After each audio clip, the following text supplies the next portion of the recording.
लोजपा रामविलास के राष्ट्रीय अध्यक्ष चिराग पासवान आज दिल्ली से पटना पहुंचे। इस दौरान चिराग पासवान ने कहा कि शुरू से ही हमारा स्टैंड क्लियर रहा है कि गठबंधन चुनाव के बाद भी किया जाएगा। जब चुनाव समीप आएंगे उसी वक्त यह तय किया जाएगा कि लोजपा रामविलास किस गठबंधन का हिस्सा होगी, लेकिन तब तक हमारी प्राथमिकता है कि पार्टी के संगठन को मजबूत किया जाए, जनता के बीच जाना और इसी प्राथमिकता के साथ पार्टी का ध्यान केंद्रित है।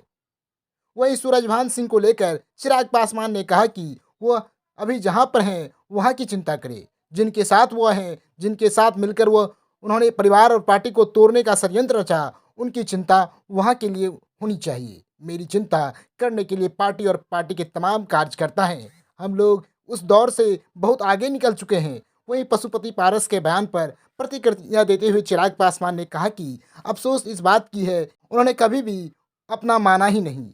दिक्कत तो इस बात की थी, पापा के जाने के बाद परिवार के सबसे बड़े वही थे। अगर उन्होंने मुझे अपना माना होता तो क्या पापा के जाने के बाद वह मेरे साथ ऐसा करते? क्या अगर मैं उनका बेटा होता तो क्या वह मेरे साथ ऐसा करते? चिराग पासवान ने आगे कहा कि कौन किसका है, कौन नहीं है, यह आप नहीं मानिएगा, वह अलग बात है, लेकिन आप मेरे पिता के भाई हैं, इसको कोई झुठला नहीं सकता। वहीं नीतीश कुमार के दिल्ली दौरे को लेकर चिराग पासवान ने कहा कि अच्छी बात है, ये प्रयास कई बार पहले भी कर चुके हैं। चिराग पासवान ने आगे कहा कि विपक्ष एकजुट हो जाए यह असंभव है। वैसे भी विपक्षी एकता अपने मन में बहुत बड़ा भ्रम है। किसी विषय पर विपक्ष एकजुट हो जाए ऐसा हुआ नहीं। 2014 और 2019 में भी एकजुट करने का प्रयास किया गया। अब 2024 में भी एकजुट करने का प्रयास किया जा रहा है, लेकिन यह होगा नहीं।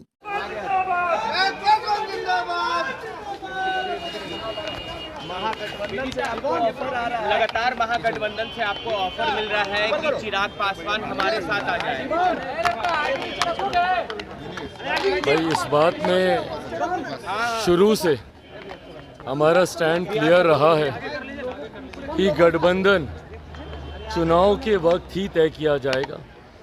जब चुनाव समीप आएंगे उसी वक्त ये तय किया जाएगा कि लोक जनशक्ति पार्टी रामविलास किस गठबंधन का हिस्सा है। तब तक हम लोग की प्राथमिकता पार्टी के संगठन को मजबूत करना, जनता के बीच जाना, अपने जनाधार को बढ़ाना, इसी प्राथमिकता के ऊपर फिलहाल पार्टी का ध्यान केंद्रित है और उसी पर हम लोग अभी काम कर रहे हैं। चिराग जी, सूरजभान सिंह जो कि आपके काफी ज्यादा करीबी है, उन्होंने कल एक बयान दिया है और कहा है कि अगर चिराग पासवान और पशुपति पारस एक साथ नहीं आते हैं तो बहुत ही दिक्कत हो जाएगी। भाई क्या दिक्कत होगी, नहीं दिक्कत होगी, वो अभी जहाँ पर हैं वहाँ की वो चिंता करें।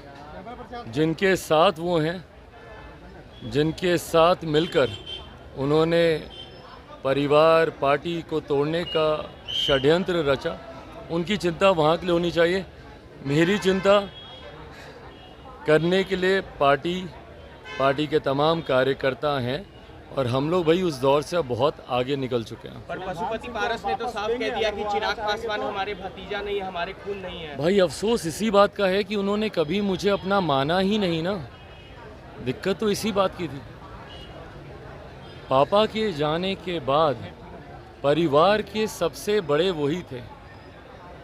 ईमानदारी से मुझे बताइए, अगर उन्होंने मुझे अपना माना होता, अगर उन्होंने मुझे अपना बेटा माना होता, भतीजा माना होता, तो क्या पापा के जाने के बाद वो मेरे साथ ऐसा करते?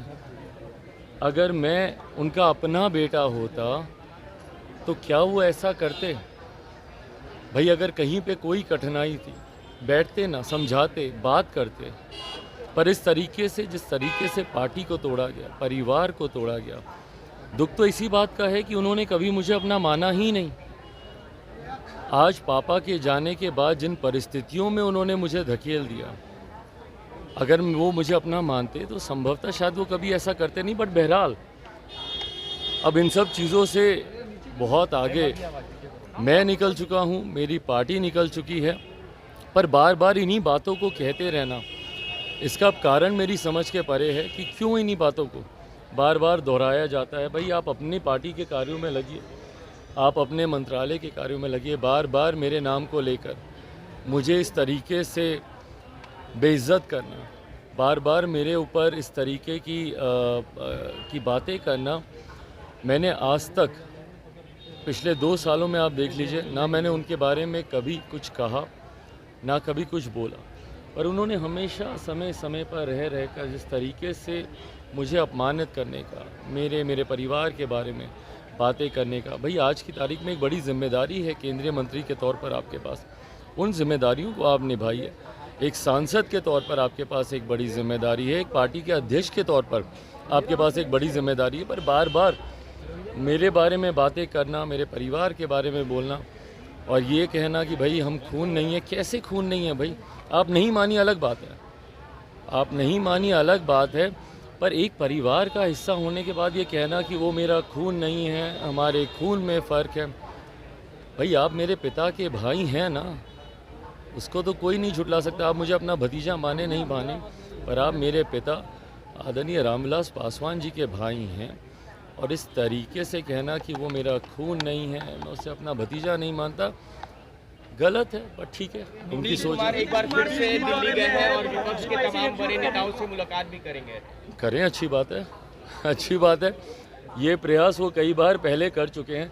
देखिए इस बात को स्पष्ट मैं पहले भी कर चुका हूँ मुख्यमंत्री नीतीश कुमार जी से, विपक्ष एकजुट हो जाए ये असंभव है। वैसे भी विपक्षी एकता अपने में एक बहुत बड़ा भ्रम है भाई। आज की तारीख में किसी विषय पर पूरा विपक्ष एकजुट हो जाए ये हुआ नहीं है। 2014 में भी इन लोगों ने करने का प्रयास किया, 19 में भी करने का प्रयास किया, पुनः ये 24 में भी करने का ये प्रयास कर रहे हैं, ये होगा नहीं। और ऐसे में मुख्यमंत्री नीतीश कुमार जी से तो ये असंभव है भैया। हम बार बार कह चुके हैं कि कई ऐसे वरिष्ठ बड़े नेता हैं विपक्ष में जिनकी पार्टी बड़ी है, जिनका दल बड़ा है, ऐसे में कोई 40 विधायक वाले को अपना नेता माने, ये होगा नहीं। और दूसरा, किस मॉडल के साथ वो जा रहे हैं? बिहार में आज की तारीख में जो परिस्थिति है, जलते हुए बिहार को छोड़कर अपने प्रधानमंत्री बनने के ख्वाब को वो पूरा करने गए। उनके पास इतनी फुर्सत नहीं है कि बगल में भाई शास्त्री नगर है वहाँ पे चले जाएं। वहाँ पे लोग किस बदहाली में जी रहे हैं उनको देखने की फुर्सत मुख्यमंत्री नीतीश कुमार जी के पास नहीं है, पर अपने प्रधानमंत्री बनने के सपने को पूरा करने के लिए यहाँ पर लोगों को जलता हुआ छोड़कर वो दिल्ली भागे गए।